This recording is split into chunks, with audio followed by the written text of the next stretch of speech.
wanted to leave extra early. We are, I don't know, pretty nervous over whether we assume there's something to transfer, because the transfer's only like just over an hour away, so if there's not, and they haven't told us, it's a bit bloody harsh. But we're pretty nervous over whether there'll be anything to freeze. It's my birthday and people are ringing and texting me and do not understand that I have no time for my birthday and they need to go away. Obviously most of them don't know, so it's a bit, they're like, what are you doing? I don't know, not much. The national lockdown starts tomorrow in the UK, so people seem to think that I will be kind of seizing this day as a last day of freedom. So they're not really going to understand when I say no. I stayed in my house all day. Shielding and everything for so many weeks has been okay, but difficult, and I don't mind shielding, but I think not being able to see family at all or be in the same room as them has been pretty hard. So we made it. Well, we've almost made it. We've been waiting in the car for 40 minutes. I'm about to die, and we've just heard that Muriel can come with me, supposedly. So we're bloody going. Let's go! Yay! We got one good one transferred. Yeah, it's really good. One other decent one to freeze, and possibly another one to freeze as well. Exactly. Today, and then there might be something on day 6 tomorrow, so we have to wait for the phone call and see. I need my lipstick. Right, listen, I feel fine. I feel much more awake than I did last time. All will be well in the end. I am feeling pretty much fine, a little bit dizzy from the sedation, but otherwise A-okay. So Muriel's gone a bit wild with the birthday celebrations.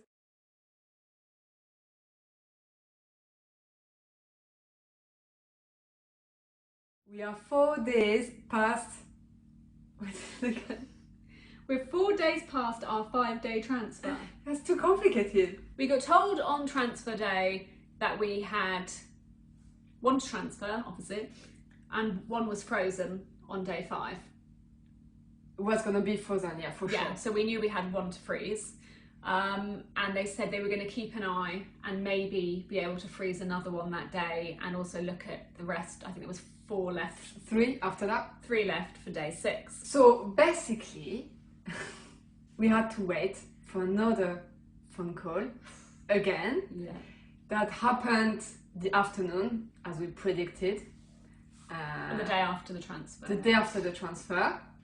And it was good news, because they managed to freeze 3 embryos in total, meaning that only 2 of them were not successful. And I think we're still in disbelief at how lucky we've been. So far, yeah, definitely. But there have been a couple of things that we've been struggling with recently, well, I've been struggling with, which mostly was the progesterone. Yeah. So one of the other changes for this cycle was I'm still taking the progesterone pessaries, which I think pretty much everybody does after an embryo transfer. But they also put me on Lubion progesterone injections, which I hadn't been on before. Now, people did not warn us about this. No, it's an oil-based solution, which is very different from like more liquid. Like glycerine, yeah, it's much thicker. Anna didn't react very well to it at all. She had like some bumps where you could see the oil under the skin staying there for hours. Yeah. Imagine a massive air bubble. That was my stomach, wasn't it? Yeah. We have decided to move the injection, doing it the evening, just before going to sleep. And then instead of putting ice on the area, you put a hot water bottle. No, I don't do that. No, after that. I don't do that. You didn't do that. We used that numbing cream. Oh yeah. Yeah, but you didn't put a hot water bottle. Oh, I think I did at first, but as soon as we'd had the transfer, I couldn't do that anymore. So at first, yeah, you were doing that, because if you think about it, if it's already oil, the injection, if it's oily, if it's in the contact of cold, it's gonna get actually thicker. So basically now what we do is when I put the solution into the syringe, I keep it in my warm hand for a little while. Like that is your warm hand if you don't have a warm hand. I keep my hand to warm it up and make it like more liquid. Yeah. Number one, and then we bought a cream as well. Yeah, we bought a numbing cream. Is it Elma or Alma? Something like Emla? Something, Okay. Alma, something like that. And you put it on an hour before, cover it with like a bandage, and actually that's really helped in that I do not feel, I should have done this from the start, you do not feel the needle going in at all. And I think I was so bruised by that stage, that's been really helpful. However, I'm definitely a lot better with it now, my body's got used to it, but I still go to bed and feel, it's like I've got a bruise about that big around like the site where I've injected. And I wake up in the night and I'm like, oh, you know, it feels like I'm recovering from some form of injury. And then within about 24 hours, it just goes. And that's like, so I switch sides every other day. And actually, making some research online, we actually found that many women are in this situation. It's not like uncommon at all. Yeah, we were not ready. And I've also injected a bit lower down, so not as close to kind of like my belly button area. Let someone say go lower, which I did. And that's helped. So I think it's just trying to figure it out. But yeah, I kind of wish we'd been warned, because a week ago, it's Sunday today, so the Sunday before, which was a couple of days after my egg collection, I couldn't actually walk properly. I was in so much pain. Obviously I was recovering from the egg collection, had all this stuff going on with the Lubion injection, and I said, oh, can we please go for a walk, I think I need air, and I was literally hobbling, wasn't I, along the pavement. It was so bad. So yeah, that hasn't been so great. Other than that, all has been fine, other than the kind of mental torture of the 2-week wait. Everyone has that. But something weird happened yesterday. Yeah. So yesterday, I felt fine, kind of within myself, and in the morning I started sneezing a lot, kind of continuously sneezing, and it felt for me like I get bad hay fever, so it felt like a very bad day of allergies. And I kind of thought, oh, it must be because I've been in the house for, what, 3-4 days without going out. So we went out for a walk, just a very gentle walk for about 45 minutes or so, and I was fine. And I was like, oh yeah, I think the fresh air has helped, so that's really good. Came back from the walk, and then within about, I don't know, 20 minutes of being back in the house, started again. And when I say sneezing, I don't mean a couple of sneezes, I mean I was sneezing Full on. 8 times in a row, I couldn't catch my breath. My nose started running heavily. It was just like I got hit really quickly with an intense cold. Literally had like a bin full of tissues because I was blowing my nose. My nose was bright red, and I said to Muriel, I've got a cold, I guess. It was just, but I've never had a cold come on so quickly before. It was just bizarre. And then this morning I woke up and it's gone. I mean, we did read about it on internet. I mean, it doesn't mean it might be nothing, but they said there's such a thing, which we didn't know of, as an IVF cold. Yeah. And they said that after the various websites said after embryo transfer, it is known that some women can get colds. Now, first of all, I was hopeful because it said it means that your immune system is suppressed because your body's doing everything it can to support your pregnancy and that's just about to start. And I was like, oh, this is a really promising sign. And then just as you read that and get your hopes up, you read another one that says, no, if you have a cold, it means your body's trying to fight off the embryo as a foreign body. So I was like... What I read is like, it just mean, it could mean a change of hormone inside you, but that doesn't mean that you're pregnant or not. It's just like with all of the things you take in, you get so much hormone, like kind of disorder, would you say? I don't know. Yeah, because Really I didn't have that last time. I didn't have anything close to that last time. So I don't know. Just weird. So we official test days a week today, next Sunday. We will wait it out if we can. Last time I bled before official test day, so we did end up testing a day early because we kind of knew. Yeah.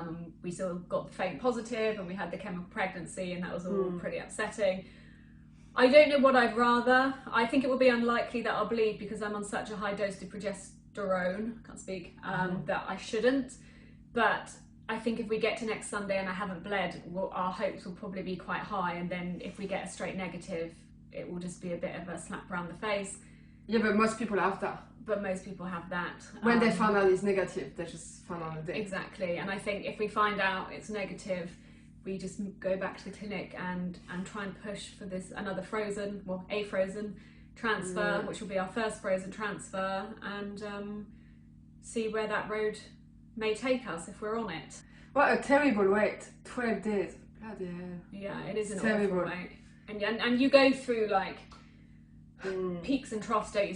One minute you feel really hopeful, and the next minute you think, why am I being so foolish as to even indulge in the hope? Yeah. So, I don't know. I said to Muriel, I said, I feel that this embryo is a girl, and chances are we may never know because it will never take. It will never be anything. And I said, I felt the last one was a boy, this one's a girl, and all the ones in the freezer are boys. Oh, great. So maybe we'll see if any of my predictions are true.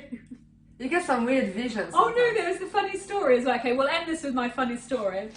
So I say very odd things when I'm waking up from sedation, as anyone who's watched our videos from our last cycle will know. And so I was waking up from sedation from the embryo transfer, and Muriel, what did I say? So I saw the embryo on the screen. Yeah, you said to me, I saw the embryo on the screen, and I thought... Which was amazing, can I quickly say, because neither of us have ever had the chance to see that before. And I was just about to pass out. They'd just given me the sedative, and the embryologist said, Anna, quickly look. And I look, and I could just see this massive zoom in of the embryo, which was amazing. Anyway, Carol. And I thought, I wasn't sure if you meant like when he was in the uterus, like when they woke you up, or if it was like, before. So you say, no, I saw it on the screen before, when he was out. And obviously meaning out of the uterus.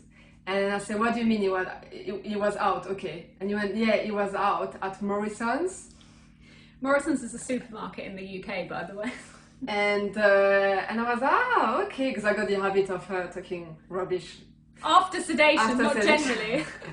I was, okay, that's nice. He was out at Morrison, and he went buying crisp.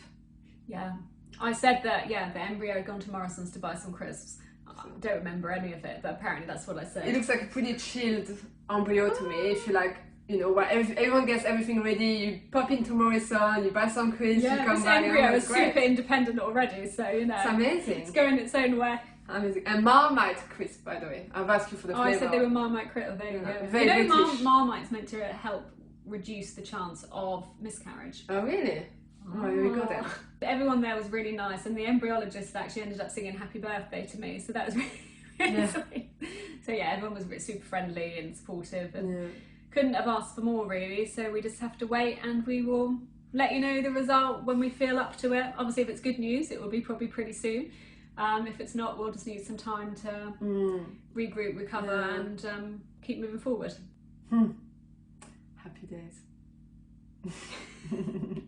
Thank you for watching. We hope that our journeys, because there's been more than one journey now, have helped someone or a couple out there, and stay strong and keep fighting for what you want, because that's what we're doing. Yeah, it's going to happen. It will happen.